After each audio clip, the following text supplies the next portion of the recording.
Hello, everyone. This is Dr. Debra, this She Wars Boldly special episode that I promised I would do.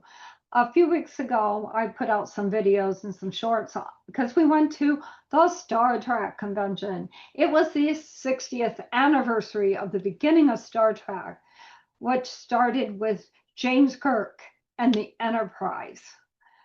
And yes, William Shatner was there, and he's, I believe, in his 90s, and he was amazing. He was walking around the stage and making jokes and talking to people. He even told us, believe this or not, and I can't wait to find it and hear it. He's doing a heavy metal band record, and one of the songs is Sandman, yes, by Metallica.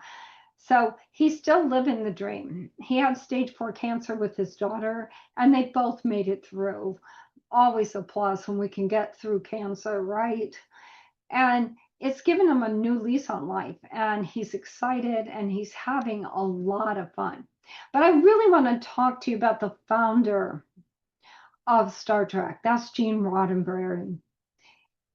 He was a visionary man who was born before his time. But we have to have those visionary people, right? We meet them a lot of times on She Roars Boldly, and we get to talk to visionaries, people who can see going in a direction that nobody else has taken, that path on trod. And he upset the producers a lot. He changed some of the stuff up for them, but overall, he just kept going forward. Could be why it was only 3 years. They said it was lack of attention, but that really wasn't true. Everybody was talking at the conference on how most of the people that were older there grew up on it, and their children grew up on it. So that was not the reason. But he did some crazy stuff, and one of the crazy stuff was who he put on the bridge. In that day, women did housework with pearls and dresses. They didn't sit on a bridge of a starship. So he put women up there, but particularly he put LaHeur. And LaHeur was a Black woman. And she even got to the point, because I know there was some pressure on her, that she was going to leave the show. But Dr. Martin Luther King Jr. himself convinced her to stay because of her positive representation as an intelligent Black officer was so vital to viewers.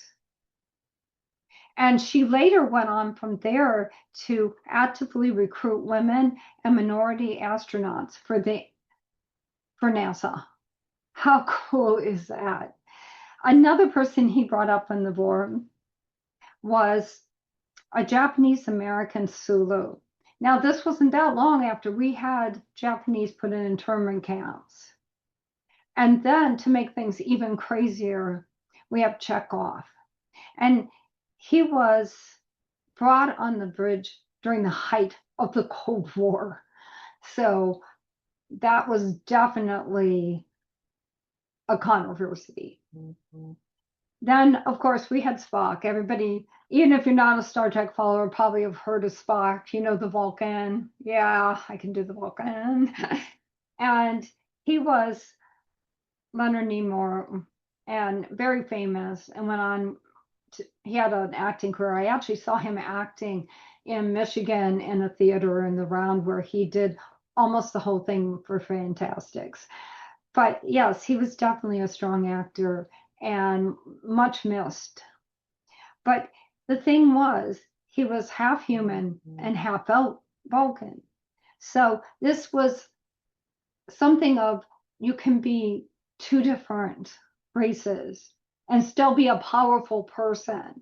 And he was kind of number one with Captain Kirk, who ran the ship. The thing was that civil rights leader Martin Luther King actually stopped Nicole from stopping. She was going to quit being LaHeur, and he said, no, it's powerful. what you're doing. You're a positive representation of an intelligent Black officer, and that's so vital for people to see. Now, there is a lot of different things as we go through all the different Star Treks, which I'm not going to do today, but there are so many things where they broke limits because they would meet alien races.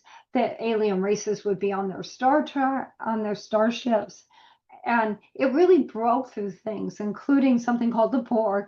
And we even had a Borg person who had been taken over by the Borg ship, and she with the first woman captain, she was able to learn how to be more human again. And what I saw with her character that I thought was so stellar, and she was there too, was that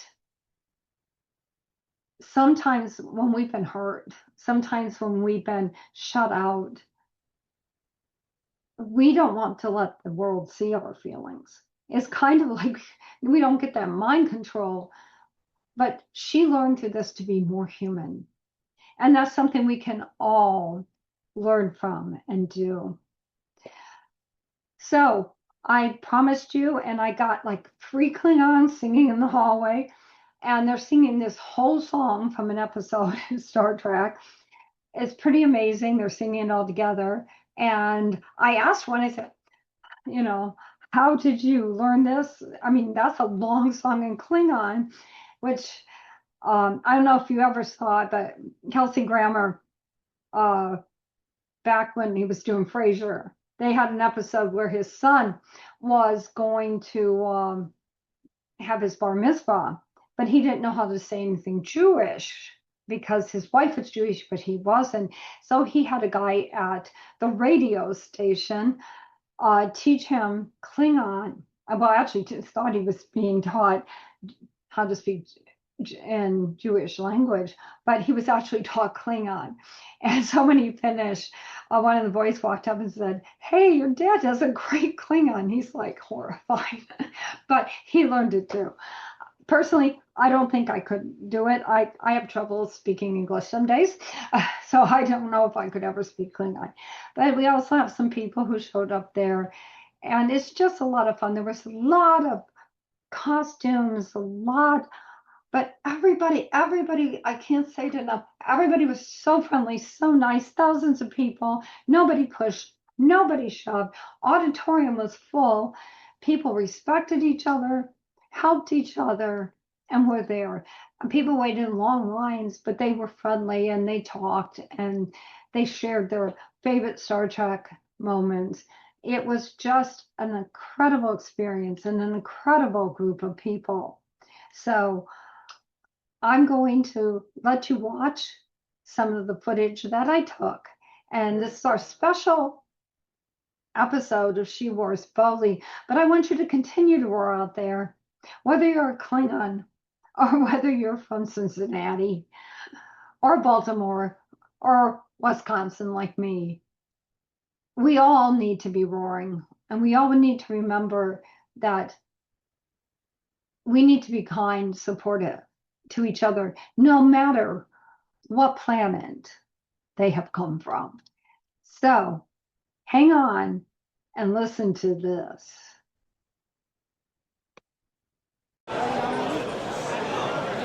Hi everybody, this is She Roars Boldly, Dr. Debra, and I'm here at the Star Place.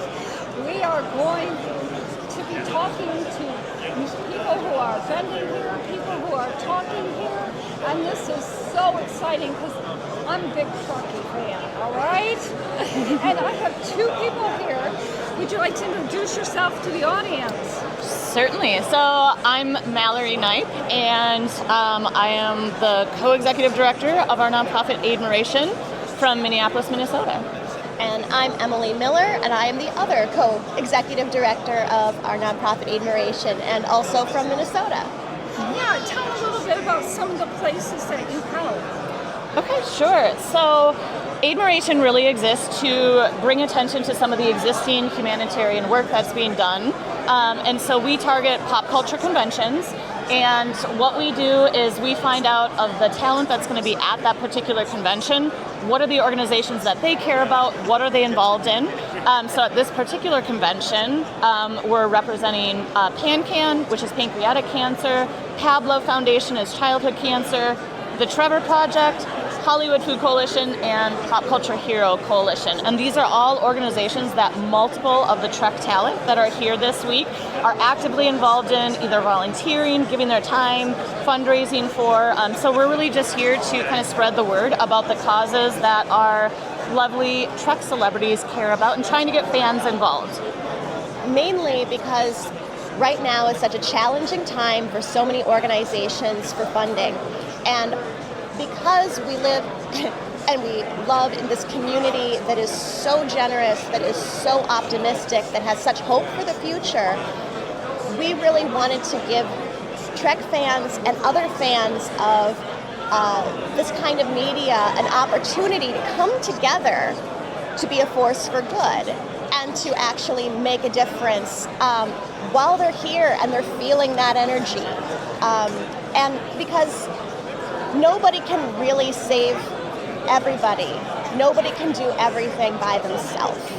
But together, we can make a huge impact. And so even small donations, if everybody who attends, we could have 10, 15, 20,000 people here this week. If everybody gave $1, that would be $10, $15, $20,000 to an organization that might be missing out on a lot of funding.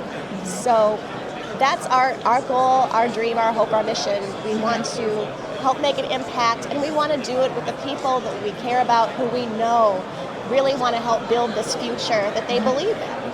Harnessing the fandom for the good. Yeah. Well, Tom, how can they get a hold of you? Sure. We have a website, aidmiration.org, and you can find us as well on Instagram and Facebook. Sounds like a wonderful cause. So I really, bring it up on me. I really think that this is something that will resound with a lot of people out there. We need to help each other, and we need to give. And these ladies have dedicated what they do to doing that.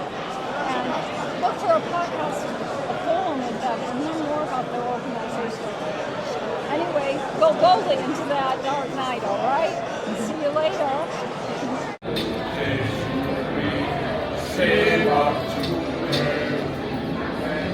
Our soul